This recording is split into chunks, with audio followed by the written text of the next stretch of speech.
बोलिए श्री सतगुरुदेव महाराज जी की जय, साचे दरबार की जय।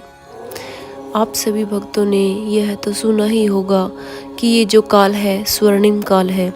ये काल जो है गुरु महाराज जी ने हमें दिया है साधना करके अपने कर्मों को काटने का, ताकि हम अपने कर्मों को काट के भक्ति पथ पर आगे बढ़ सके और गुरु महाराज जी के इस मिशन में अपना थोड़ा बहुत सहयोग दे सके।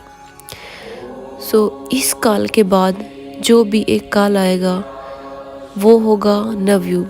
गुरु महाराज जी का मिशन है इस पूरे विश्व में शांति फैलाना, और पूरे विश्व में शांति के बाद जो भी हमारे पास युग होगा उसे कहेंगे नवयुग। हम सब भक्तों का महाराज जी से ये प्रश्न तो हमेशा रहता ही है कि महाराज जी कैसा होगा ये नवयुग, क्या होगा इस नवयुग में।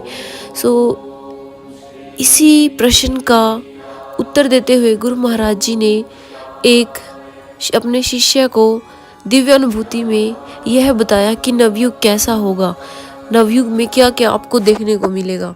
चलिए ये अनुभव शुरू करते हैं। ये अनुभव है संदीप भाई का, जो रहते हैं हरियाणा के गुरुग्राम में।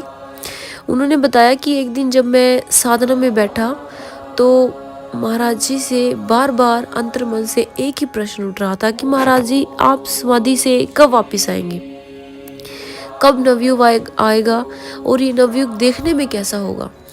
ये सिर्फ उस भाई के मन का ही प्रश्न नहीं, ये गुरु महाराज जी के हर एक शिष्य के मन का प्रश्न है।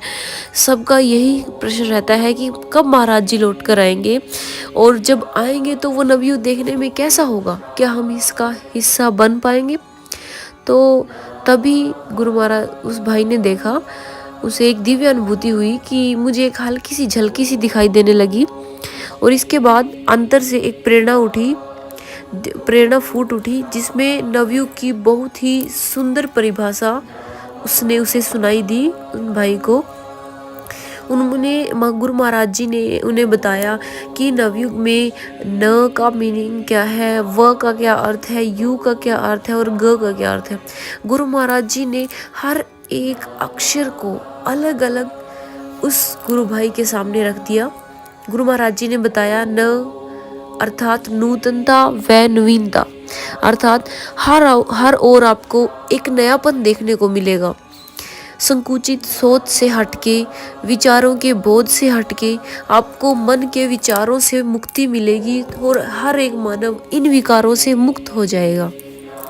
उसके बाद गुरु भाई महाराज जी ने बताया व मीनिंग वेग अर्थात एक अच्छी चाल, वेग से भरा हुआ अर्थात हर एक मानव में एक अच्छी सी ऊर्जा होगी, एक अच्छा वेग उनके अंदर देखने को मिलेगा।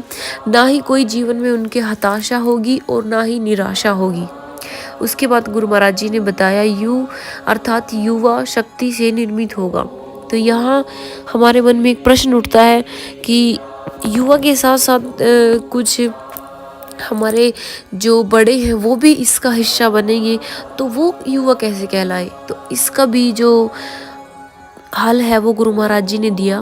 गुरु महाराज जी ने बताया कि जो युवा है वो शक्ति की दिशा और दशा दोनों ही उत्तम होगी, कि जो युवा है वो अच्छे रास्ते पे चलेगा और उनकी जो परिस्थिति है वो आर्थिक तौर पर, मानसिक तौर पर वो अच्छे से चलेंगे।